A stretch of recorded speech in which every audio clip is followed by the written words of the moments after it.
MBBS in just 16 lakhs. Kyrgyzstan, Central America, Russia, Georgia. Orbit Global Education.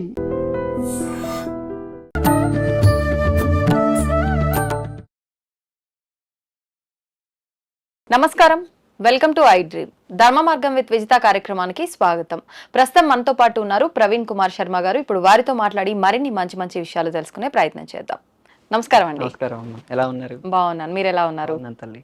సాధారణంగా అంటే ప్రతి ఒక్కరికి మానవులకు కావాల్సింది డబ్బు.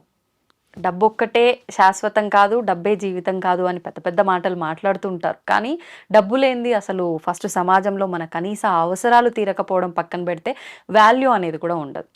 ఇవన్నీ కరెక్ట్గా ఉండాలి అని అంటే ఖచ్చితంగా లక్ష్మీదేవి అనుగ్రహం మనందరిపైన ఉండాల్సిందే. మరి ఉండాలంటే ఏం చేయాలంటారు? 3-4 మార్గాలు ఉన్నాయి. ఎవరి దగ్గర లక్ష్మీదేవి నిలుస్తుంది అనేది కూడా ఉంటుంది. ఎవరి దగ్గర అంటే ఎటువంటి వేదంలోనే దీనికి ప్రమాణాలు ఉన్నాయి. నక్రోధో నచ మాత్సర్యం. క్రోధం ఉన్నవాడి దగ్గర డబ్బులు ఉండవు. నచ మాత్సర్యం. మాత్సర్యం అంటే ఎక్కువ ఆశ, అత్యాశ కలిగి ఉన్నవాడి దగ్గర డబ్బులు ఉండవు. వాడి కోరికలు ఉంటాయి కానీ తీర్చుకునేంత ఉండదు. ఎందుకంటే వాడి దగ్గర అప్పుడే ధర్మం కోల్పోతాడు. అత్యాశ ఎక్కడైతే కలుగుతుందో అక్కడ అధర్మం వచ్చేస్తుంది. ఎందుకంటే అక్కడ భగవద్గీతలో మళ్ళీ దీనికి లింక్ చేసి చెప్తాను. క్రోధాత్ భవంతి భూతాని. మళ్ళీ క్రోధం వచ్చేసి మనలో రకరకాలైన కామము, క్రోధము, మత్స్యము, మాత్సర్యం ఇలా అన్ని పుట్టించేసి ఒక రకమైన అహంకారం అనొచ్చేమో ఇప్పుడు మనం మాట్లాడుకునే భాషలో చెప్పాలంటే. అహంకారం ఒకటే కాదు, అహంకారం అనేది ఒక స్థాయి, ఇంకా దానికి మించిన పై స్థాయి వస్తాయి. అది హత్యలు చేయించేంత వరకు వెళ్తుంది. ధనం అనేది చాలా ప్రమాదకరమైన జబ్బు, వాస్తవం.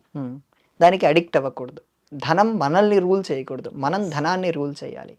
అలాంటి సిస్టమ్ని మనం ఎనేబుల్ చేసుకోవాలంటే లక్ష్మీదేవి ధర్మంగా ఉండే వాళ్ళ చోట లక్ష్మీదేవి 5 స్థానాల్లో ఉంటుందని చెప్పి పురాణాల్లో చెప్తారు.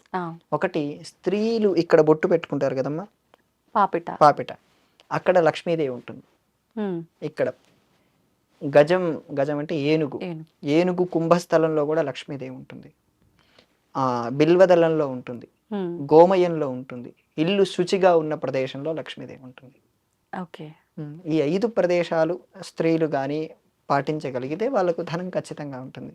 పురుషులు ఇంట్లో ఉంటే వాళ్ళు ధర్మంగా బ్రతుకుతున్నారంటే వాళ్ళతో నిరంతరం లక్ష్మీదేవి ఉంటుంది. అంటే స్త్రీలు ఈ విధానాలు పాటించాలి, సేమ్ టైం పురుషుడు కూడా అంతే ధర్మమైన సంపాదన ఉండాలి ముఖ్యంగా. అంటే అధర్మ మార్గంలో సంపాదించకుండా చేసే ప్రతి పనిలో ధర్మంగా ఉండడం కూడా ముఖ్యం. ఒకవేళ ఇక్కడ కూడా ఒక మార్గం ఉంది, నేను ధర్మంగా బ్రతుకుతున్నాను కానీ నా దగ్గర డబ్బులు లేవు, ఇలాంటి విషయాలు చాలా ఉన్నాయి. అప్పుడు లక్ష్మీదేవిని ప్రసన్నం చేసుకోవటం కోసం అందరికీ ఉపయోగపడే సులువైన విధానం ఒకటి చెప్తాను. ఏంటండి? కనకధారా స్తోత్రం తెలుసు కదా? అవును. కనకధారా స్తోత్రం చదువుతూ బిల్వదళాలు తీసుకొని లక్ష్మీదేవి చిత్రపటానికి వాళ్ళు ఇన్ని రోజులను పెట్టుకోవచ్చు. ఇన్ని రోజులను సంఖ్య ఎవరిష్టం, ఎవరైనా స్త్రీలు పురుషులు ఎవరైనా చేసుకోవచ్చు. అంటే సుమారుగా ఎన్ని రోజుల నుంచి ఎన్ని రోజులు పెట్టుకోవచ్చు అంటారు? రోజుకు 3 పూటలు. రోజుకు 3 పూటలు చేయాలా? పొద్దున, మధ్యాహ్నం, సాయంత్రం. పొద్దున స్నానం అయిన వెంటనే చేయటం. కనకధారా స్తోత్రంలో నమోస్తు దేవ్యైని కొన్ని నామాలు మొదలవుతాయి. ఆ నామాలు చదువుతున్నప్పుడు బిల్వదళాలు లక్ష్మీదేవి చిత్రపటం దగ్గర పెట్టడం, లేదా ఒక కలశం పెట్టుకొని లక్ష్మీదేవిని అందులో ఆవాహనం చేసుకుని ఈ బిల్వదళాలతోనే పూజ చేయటం. మరి అంటే 3 సార్లు అంటే ఇంట్లో ఉన్న వాళ్ళకైతే ఓకే, కానీ బయటికి వచ్చే వాళ్ళకి, ఉద్యోగస్తులకి, వీళ్ళకి సాధ్యం పడదు కదా, అప్పుడు ఏం చేయమంటారు? వాళ్ళు అందుకేనా ఇప్పుడు ఇక్కడ అయ్యప్ప దీక్ష తీసుకుంటారు, వాళ్ళకు ఆహారం సాధ్యపడదు బయటికి తినటం కోసం, బయట తినేది. కానీ వాళ్ళు ఇంట్లో చేసుకొని నైవేద్యం పెట్టుకొని చాలా రకాల ఏర్పాట్లు చేసుకున్నారు కదా, దీనికి కూడా చేసుకోవచ్చు. ఓకే. ఇప్పుడు మీరు చెప్పినట్టుగా ప్రత్యేకించి ఈ విధానాన్ని ఆచరించాలి అంటే ఒకటే రోజు చేసుకోవాలి. అంటే ఎవరైనా ఉద్యోగస్తులే ఉన్నారనుకోండి, నేను ఇలా రోజులకు రోజులు ఇంట్లో ఉండి చేసుకోవాలంటే మళ్ళీ అటు ఉద్యోగానికి కూడా ఇబ్బంది అవుతుంది. ఒక్కరోజే చేసుకుంటా, లేదు అంటే ఒక వారంగా డివైడ్ చేసి, ఇప్పుడు అమ్మవారు లక్ష్మీదేవి అంటే ఎక్కువగా గురువారాలు, శుక్రవారాలు అనుకుంటాం. ఈ శుక్రవారం చేసుకున్నాం, మరొక శుక్రవారం, ఇలా వారాల్లాగా కూడా పెట్టుకోవచ్చా? పెట్టుకోవచ్చు తల్లి. ఇప్పుడు ఉదాహరణకు కొంతమందికి శని ఆదివారాలు సెలవు, ఒక్క శుక్రవారం ఒకటి వాళ్ళు మధ్యాహ్నం పూట మేనేజ్ చేసుకోగలిగితే పొద్దున సాయంత్రం ఎలాగో వాళ్ళు రాత్రి వచ్చాకైనా చేసుకోవచ్చు. ఆఫీస్కి వెళ్ళి వచ్చాకైనా పొద్దున్నే పూజ చేసుకోవటం, మళ్ళీ మధ్యాహ్నం భోజనానికంటే ముందు ఏవైనా ఆ అశుచి వస్తువులు ముట్టుకుంటే స్నానం చేయటం, స్నానం చేసి మళ్ళీ చేయటం. అవే ముట్టుకోలేదంటే కాళ్ళు చేతులు కడుక్కొని మళ్ళీ అది ఇది చేయటానికి కరెక్ట్గా 12-13 నిమిషాలు పట్టదు తల్లి. ఇప్పుడు ఒకవేళ మీరన్నట్టుగా 3 సార్లు చేయాలన్నారు కాబట్టి అమ్మవారి పటం ముందరే ఇంట్లో కూర్చొని చేయడానికి వీలవ్వకపోతే మార్నింగ్ ఆ పూజ మీరు చెప్పినట్టుగా చేసుకొని ఆఫీస్కి వచ్చిన తర్వాత మామూలుగా స్తోత్రం చదువుకుంటే సరిపోతుందా? అప్పుడు ఎటువంటి ప్రదేశాలు ముట్టుకోకుండా నిలబడి చదువుకోవడం చాలా ఉత్తమం. తూర్పు వైపుకు నిలబడి వాళ్ళు ఎవరు లేనప్పుడు చదువుకోవడం చాలా బాగుంటుంది. అప్పుడు రెండో పూట కూడా ఈ బిల్వదళాలు తీసుకొని అమ్మవారికి అర్చన చేయటం అనేది కూడా బాగుంటుంది తల్లి. సాధారణంగా అంటే విష్ణుమూర్తికి తులసి దళాలు, శివుడికి బిల్వాలు అంటుంటారు. మరి లక్ష్మీ అమ్మవారికి పువ్వులు అలా చెప్తారు కదా, బిల్వాలు ఏంటంటే రివర్స్ చెప్పానంటున్నారా? రివర్స్ అనట్లేదు, నేను మొదటిసారి వింటున్నా. అంటే ఎందుకు అలా అని? బిల్వ చెట్టు పుట్టిందే వైకుంఠంలో, లక్ష్మీదేవి తపస్సు చేత పుట్టిన వృక్షం అది. ఓ, అందుకోసం ఆ బిల్వదళాలతో అర్చన చేస్తే లక్ష్మీదేవి కొంచెం ప్రీతి పాత్రం అవుతుంది. ఇప్పుడు ఈ పూజ ఏ పూజ చేసినా కూడా బిల్వదళాలు మనం భగవంతుడికి సమర్పించాల్సి వస్తే కొంతమంది ఇలా వెలకిలా పెడుతుంటారు, కొంతమంది రివర్స్ లో పెడుతుంటారు. అసలు విధానం ఏంటంటారు? ఏ విధమైనా పెట్టచ్చు. ముందు వైపు పెడితే ఇలా పెట్టారనుకోండి జ్ఞానం వస్తుంది, ఇలా పెట్టారనుకోండి ఐశ్వర్యం వస్తుంది. ఓ, ఏ భగవంతుడి దగ్గర మనం చేయాల్సి వచ్చినా కూడా శివుడి దగ్గర, లక్ష్మీదేవి దగ్గరే వాడతారు ఎక్కువ, ఎవరి దగ్గర వాడరు. మీరు లక్ష్మీదేవి దగ్గర మొదటగా వింటున్నారన్నారు. నేను చాలా సంవత్సరాలుగా ఇలా చేస్తున్న వారిని చూశాను. Okay okay. ఇలా చేస్తే తొందరగా ధనసిద్ధి లభిస్తుంది తల్లి. అంటే బాగా కష్టాల్లో ఉన్నాయి, ఇప్పటికిప్పుడు వెంటనే ఇన్స్టెంట్ గా డబ్బులు రావాలంటే ఇదే మార్గం. అంటే ఒకటండి, ఇది చేసినంత మాత్రాన డబ్బులు వస్తాయి అని అంటే, నిజంగా ఒక బిజినెస్ ఏదైనా ఉంది అనుకోండి, బిజినెస్ బాగా నడవట్లేదు, డబ్బులు రావట్లేవు, ఇది చేయటం వల్ల నిజంగా బిజినెస్ బాగా జరిగి డబ్బులు వస్తాయి అనుకోవచ్చు.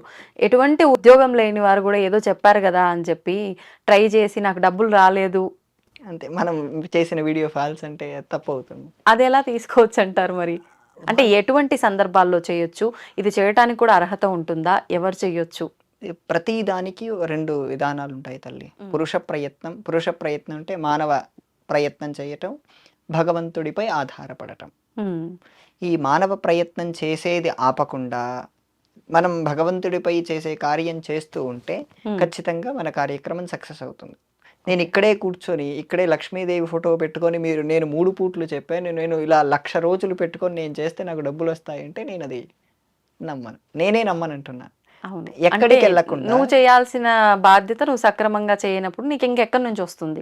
మనం చేస్తూనే మనకు ఉండేటువంటి బాధ్యతా ధర్మాన్ని వదిలేసి ఇది చేయకూడదు, అది చేస్తూనే ఇది చేయాలి. అది చేస్తున్న వాళ్ళు ఖచ్చితంగా సిద్ధిస్తుంది. దీనికి నేను అష్యూరెన్స్ కూడా ఇస్తాను. ఎందుకంటే నేను కొన్ని వందలాది కుటుంబాల్లో ఇటువంటి మార్పులు నేను చూశాను. ఇది నేను 2017 నుంచి ఇదే విషయాలు చెప్తున్నాను. 90 మందికి చెప్తే 70 మంది సక్సెస్ అయ్యారు. అంటే అప్పులు తొందరగా తీరిపోవటం. వాళ్ళు ఏంటంటే రోజులు ఎక్కువ పెట్టుకోవాల్సి వస్తుంది. ఉదాహరణకు 9 రోజులు పెట్టారనుకోండి, 9 పూటలు, 3 పూటలు అంటే 9 రోజులు 3 పూటలు 27 పూటలు, 27 నక్షత్రాలు కలిసేటట్టుగా వాళ్ళు పెట్టుకుంటే తొందరగా వారి కార్యం సిద్ధిస్తుంది.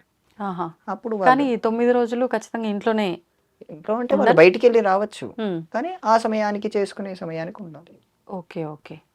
లేదు అంటే ఇందాక మీరు చెప్పినట్టుగా కుదిరినప్పుడు పొద్దున్న సాయంత్రం అలా చేసుకొని మధ్యాహ్నం ఓన్లీ స్తోత్రం చదువుకున్నా సరిపోతుంది. ఇంకో పద్ధతి కూడా ఉంది, ఇది చెప్తాను. ఏంటంటే ఆఫీస్కి 9ంటికి వెళ్తారనుకోండి, పొద్దున్నే 4ంటికి లేచి 5:30, 6 లోపు ఒక పూట పూజ చేశారనుకోండి, ఒకటి అయిపోతుంది. ఆఫీస్కి వెళ్ళే 9ంటి లోపు 8:30కు మొదలు పెట్టి 9ంటిలో పూజ చేసేస్తే రెండోది అయిపోతుంది, మూడోది మళ్ళీ సాయంత్రం చేసేసుకోవచ్చు. ఇప్పుడు వాళ్ళ ఆఫీస్కి ఏమన్నా ఇబ్బంది ఉంటుందా? ఏముండదు. కానీ త్రికాలం అంటారు కదా, మరి అది మధ్యాహ్న కాలాన్ని ముందు చేయడం, అది 8 తర్వాత నుంచి మధ్యాహ్న కాలం ప్రారంభం అవుతుంది. మధ్యాహ్న సంధ్య 8 నుంచి 8 తర్వాత నుంచే మేము సంధ్యావందనాలకు మాకు అలాగే ప్రారంభం అవుతాయి. పొద్దున ఎప్పుడో 3ంటి నుంచి సంధ్యావందనం చేసుకుని మళ్ళీ 8ంటి వరకు ప్రాతః సంధ్య చూసుకోవచ్చు. 8 తర్వాత నుంచి మధ్యాహ్న సంధ్య చేయొచ్చు. మధ్యాహ్న సంధ్య 8 తర్వాత నుంచి మనం పెట్టుకోవచ్చు. 9ంటికి ఆఫీస్కి వెళ్తారంటే 8:30కే సూర్యుడు ఎప్పుడో మధ్యలోకి వచ్చేసి ఉంటారు కదమ్మా, అప్పుడు చేసుకోవడానికి అవకాశం ఉంటుంది. ఇలా 9 రోజులు పెట్టుకుంటే ధనం కావాలనుకున్న వాళ్ళు, అది కూడా అత్యంతగా కాకుండా వాళ్ళకు అవసరమైనంత ధనం ఖచ్చితంగా వస్తుంది. ఓకే. ఇప్పుడు అంటే దేవతారాధన ఏ చేసినా ఖచ్చితంగా ఇలా దీక్షల్లాగా తీసుకుంటే నియమాలు పాటించాల్సిందే. మరి ఇప్పుడు ఈ విధానం ఆచరిస్తే ఎటువంటి నియమాలు పాటించాలి? బేసిక్ నియమాలే. మాంసాహారం తీసుకోకపోవటం, రోజు తల స్నానం చేయటం చాలు. ఓకే. ఆడవాళ్ళకి ప్రతినిత్యం తలస్నానం అవసరం లేదు అంటారు కదా? ఆడవాళ్ళు కాదు, మగవాళ్ళు చేస్తున్నప్పుడైతే వాళ్ళు రోజు చేయాల్సిందే. ఓకే. ఆడవాళ్ళు వారానికి ఓసారి చేస్తే సరిపోతుంది. దీక్ష మొదలు పెట్టే రోజు చేస్తే సరిపోతుంది. ఓకే. ఇప్పుడు అంటే ఇలా ఆచరించిన విధానానికి గూడా అంటే మనం కలశము ఇవన్నీ ఏం పెట్టట్లేదు. ఉద్వాసనలు ఇలాంటివేమైనా ఏమి ఉండవు ఉంటాయా? తల్లి, ఏమి ఏమి ఉండవు. ఉండవు. మీరు 9 రోజులు సంకల్పం పెట్టుకొని కేవలం మీరు ఆ చిత్రపటానికే పూజ చేసుకుంటున్నారు అంటే సరిపోతుంది. కలశము, ఉద్వాసనలు, పెద్ద పెద్ద నియమాలు ఏమీ ఉండవు. ఏమి అవసరం. మీరు అంత రోజు అవకాశం ఉందంటే ఈ 9 పూటలు చదివిన తర్వాత ప్రతి పూటకు ఆవు పాలలో కొంచెం పంచదార వేసి నైవేద్యం పెట్టండి చాలు, ఇదొకటే. అంతే. ఇంకా పెద్దగా నైవేద్యాలు చేయవలసిందేం లేదు. మహా అవకాశం ఉంటే 9వ రోజు కొంత ఎవరినైనా పిలుచుకొని మీరు నైవేద్యం పరమాన్నం లాంటిది చేసి పెడితే సరిపోతుంది. అంటే తాంబూలం అలా ఇచ్చి చేయించుకోవచ్చు. ఇంకా అదంతా వాళ్ళ శక్తిని బట్టి. ఓకే. అంటే ఇంక ఎవరి శక్తిని బట్టి వాళ్ళు ఆ విధానాన్ని ఆచరించవచ్చు. ఇదంతా ఏమొద్దు అంటే మామూలుగా దీపారాధన, మీరు చెప్పినట్టుగా బిల్వ పత్రాలతో ఆరాధన అవి చేసుకుంటే సరిపోతుంది. ఇందులో మహాలక్ష్మి చూసేది ఏంటంటే మనలో ఉన్న విశ్వాసం తల్లి. మనం ఎంత విశ్వాసం చూపిస్తున్నాం, మిగతా వాళ్ళందరికంటే లక్ష్మీదేవి ఇక్కడ డబ్బులు ఇస్తుంది, అవును. అనుగ్రహం ఇస్తుంది. అనుగ్రహం ఇస్తుందంటే మన గురించి మనం ఎంత శ్రద్ధ చూపిస్తున్నాం, ఎంత విశ్వాసం చూపిస్తున్నాం అనేది చాలా ప్రధానంగా చూస్తుంది. మనం ఆ విశ్వాసము, శ్రద్ధ రెండు ఖచ్చితంగా పెట్టుకొని చేయగలిగితే ఖచ్చితంగా సక్సెస్ అవుతారు. ఓకే, ధన్యవాదాలండి. దీన్ని తవ్వండి, తవ్వుతూనే శివలింగం. సరే దాన్ని అట్లా కప్పేసేయండి, చూపించదండి. Krishna is there. మూర్తి పూజ కాదు, సాక్షాత్ బ్రజేంద్ర నందన భగవాన్ ఉన్నారు మూర్తిలో. ఏమీ ఆశించకుండా ఆరాధించే వాళ్ళు కూడా ఉన్నారా ప్రభుజీ? నిజమైన భక్తి అంటే మనకు తెలియదు కాబట్టి